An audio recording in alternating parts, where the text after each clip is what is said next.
I've been a seaman for decades, but I've never seen a captain beat a crew member like a dog for 2 months just because he couldn't work properly. This was the response from a fellow crew member when police questioned him about a missing crewman from a 20-ton coastal fishing vessel. The vessel returned to port with one fewer person on board than when it set out. The missing individual was a 50-year-old crewman who had joined Captain A, 46, shrimp fishing vessel on March 1st of last year.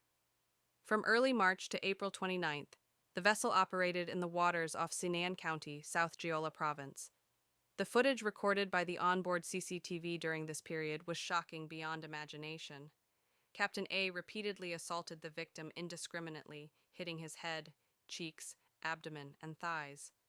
Various blunt objects such as a steel rake used to sort the catch and a whip were used in the abuse. The victim's face became swollen, his head bled, and his body was covered in bruises. The only reason for the abuse was that the victim was not good at his job.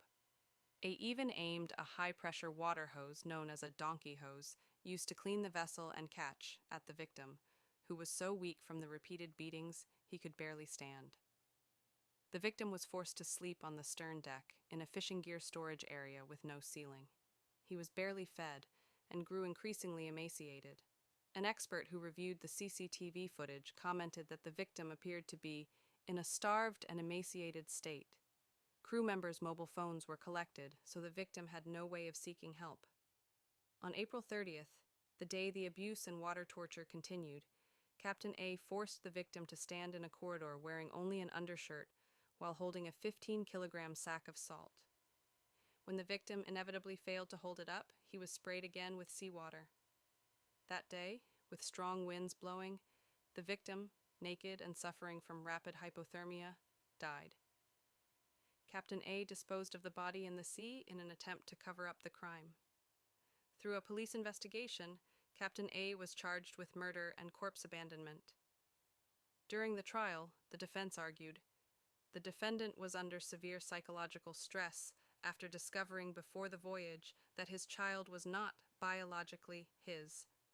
We asked the court to take this into consideration. However, the court ruled, due to the defendant's repeated and sustained violence, the victim's health deteriorated significantly.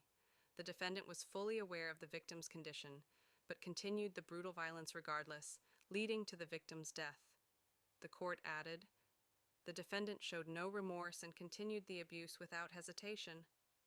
Given that the victim's body has still not been found, but the defendant has confessed to disposing of it, we sentence him to 28 years in prison.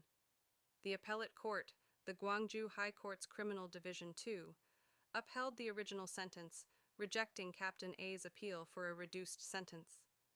Other crew members who witnessed the abuse but chose to ignore it were also sentenced to prison.